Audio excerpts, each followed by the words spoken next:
eyes to the ground next.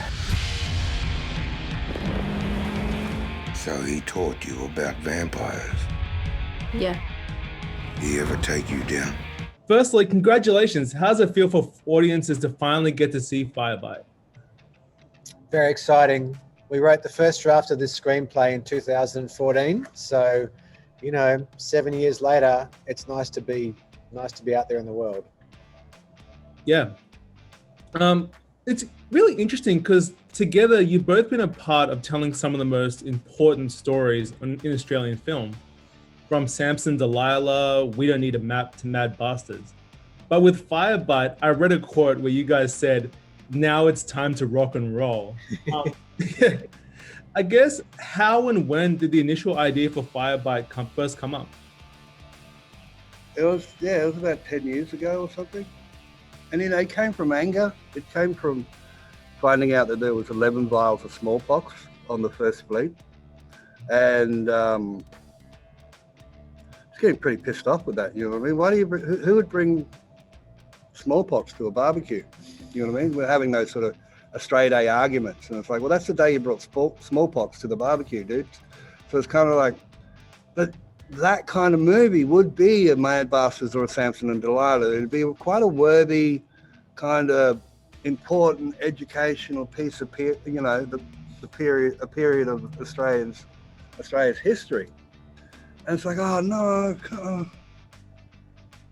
I'm not that I'm tired of making those movies, and neither is Brendan, but we're kind of like, we want to have some fun.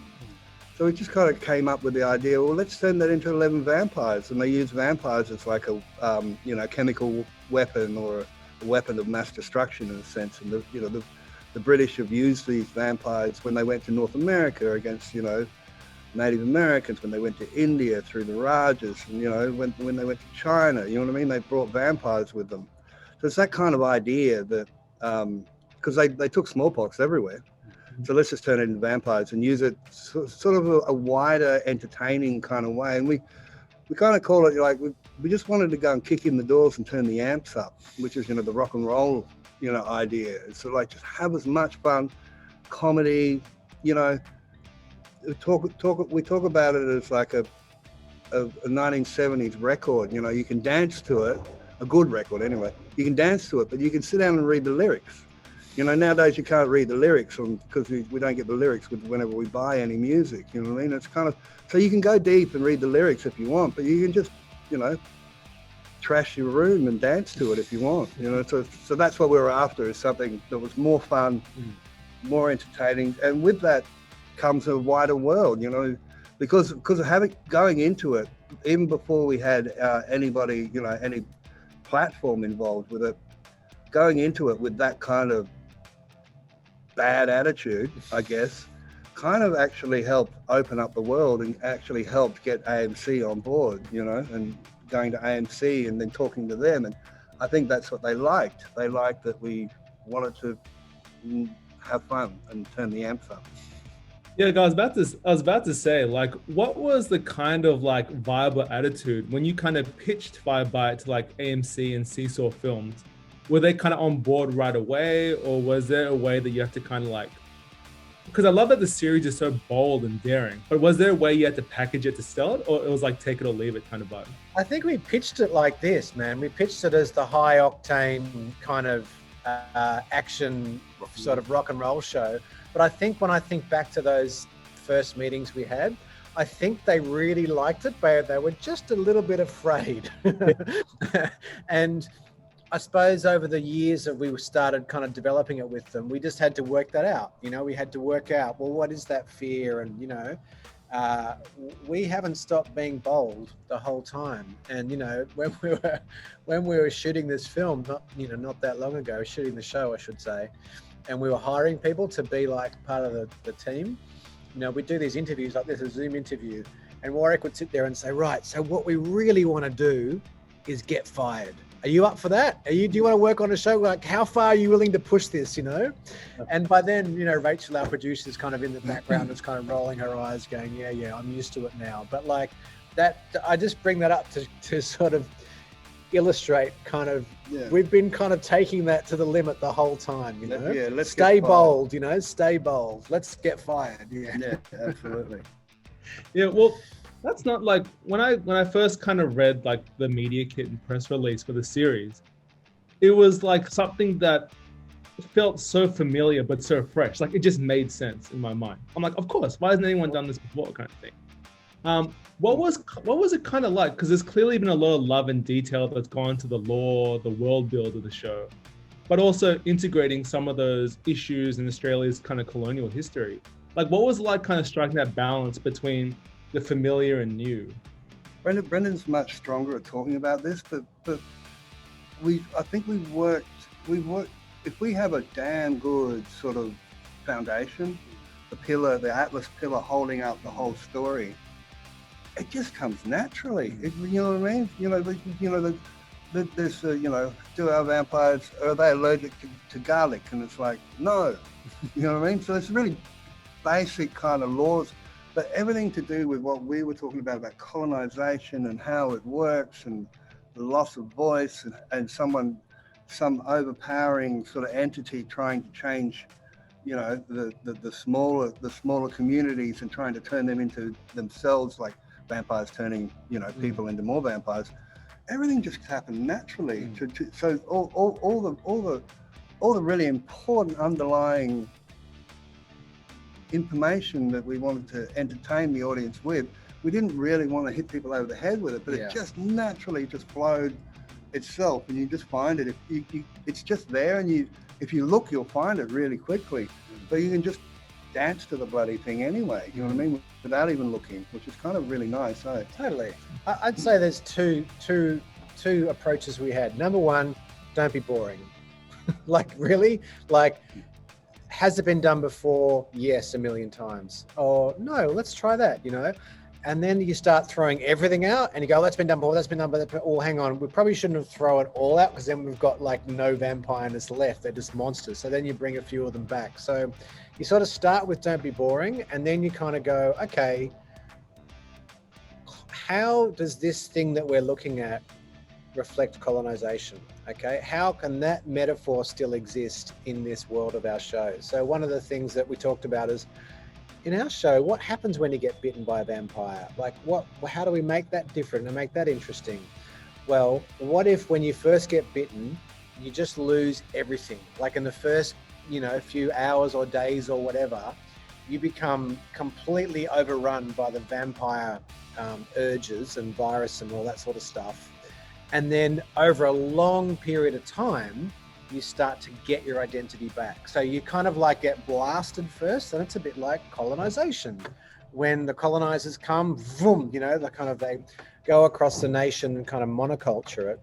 But then gradually, over hundreds of years, you see fight backs and you see things kind of getting reclaimed, and you see identity getting kind of put back together in a very kind of new and exciting way. So yeah, that's just an example of like the approach that we took to this. The metaphor is always there, but we also just don't want to be boring. And with the vampires too, that sort of like don't be boring. It's sort of like, I find pouting rich kid vampires living in castles incredibly boring. You know what I mean? That kind of rougey eyeliner, pasty, handsome, sexy young man kind of vampire is as painful as possible. I wanted our vampires to be feral, smelly, messy, you know what I mean? Sort of just as much the dregs of, 15th century London than, rather than this guy's called a king, but, he's just a king of vampires. He's not, he's not royal. He could be royal blood, but he's just, I just like the idea that they're ugly and annoying. They're not, we've had this great wealth of that genre being beautiful and sexy and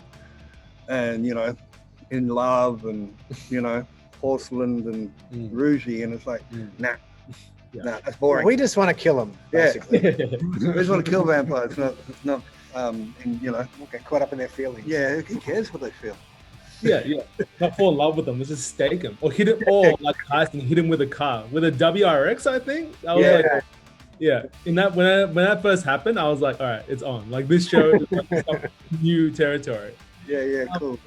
Well, and between the cool thing about this series is too is that you guys kind of split up directing duties. What were just some of the challenges in filming Firebite, from like locations, filming some of those amazing action set pieces, to also just kind of getting that chemistry down right between Rob and Shantae?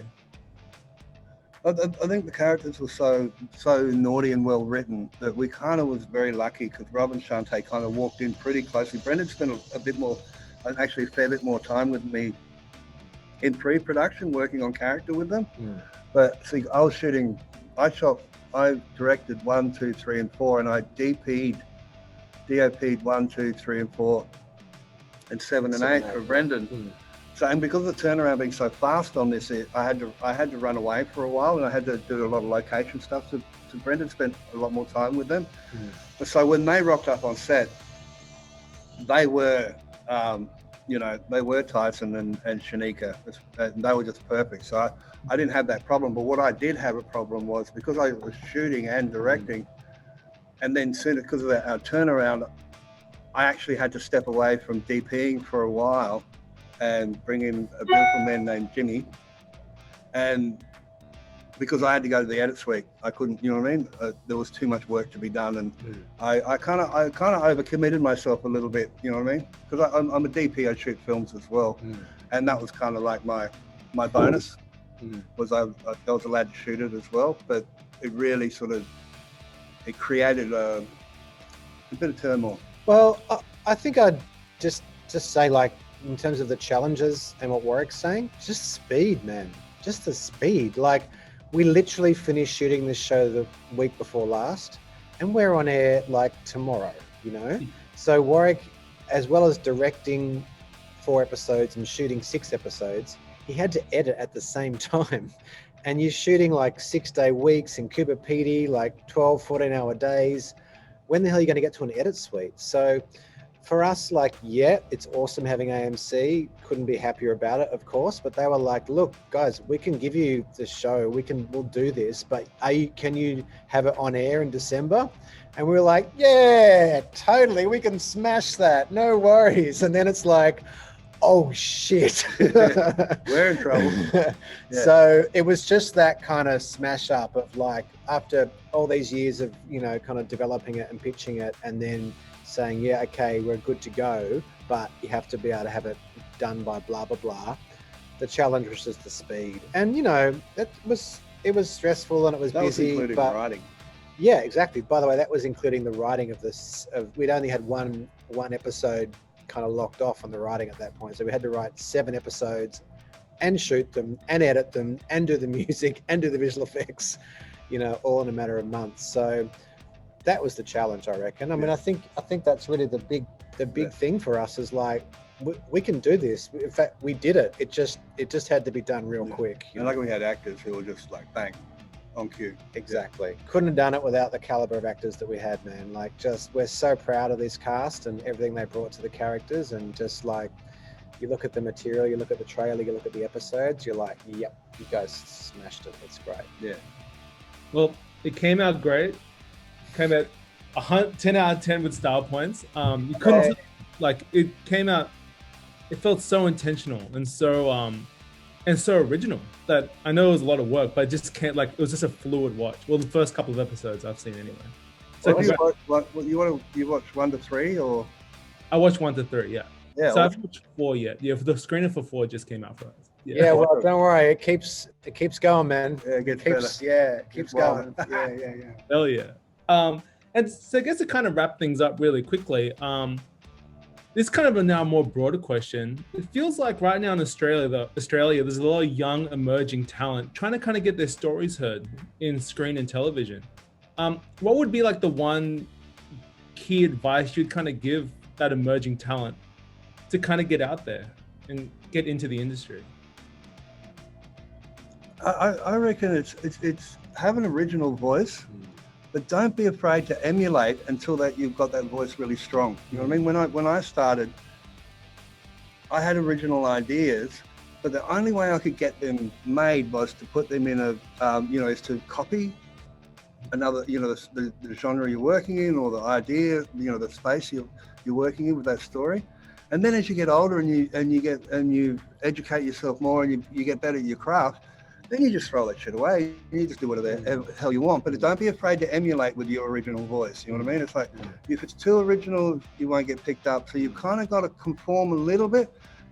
Hey, we're making a film about vampires. You know what I mean? Yeah. Is that original? No. You know what I mean? But we've taken that and turned it into what we need, which is an original voice. So that's what, you know what I mean? I think, and the world is so hungry for that voice. That's the voice they're looking for. Yeah. But you know how incestuous a lot of shows have become, and you know what I mean? And you know what I mean? So use the genre and just make it original. You'll rock out, because that's exactly what every studio, every platform is hungry for. Totally. Yeah. And I would like develop that by say, have an original voice and make it how you want to make it, but finish it. Like actually finish that screenplay, finish that short film, finish that web series. I'm talking to my younger self here as well. It's like, I got a bunch of short films I still haven't finished, or scripts I still haven't finished, you know? And it's like, don't be afraid to finish it. If it's shit, that's okay. You know, got to get through the shit ones before you get to the good ones. Just finish it, learn what you got to learn, start again, get a blank page, pick up a camera, do it again, just finish it. Well, I think that's... Sorry? You know, we're both over 50. Oh, yeah. Speak for yourself, man. Yeah. I'm almost over 50, but not quite.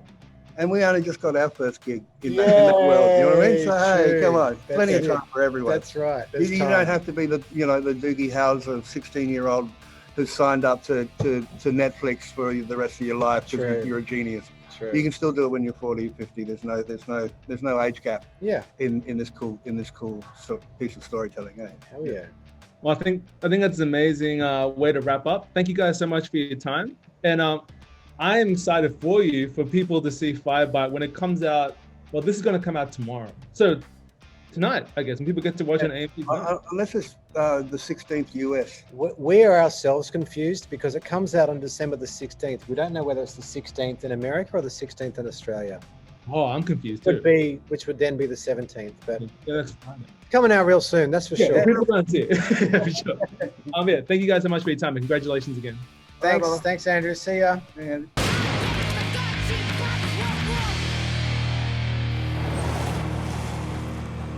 Can't you just pull up like a normal person? Hero's life, Neeks. I didn't choose it. Chose me.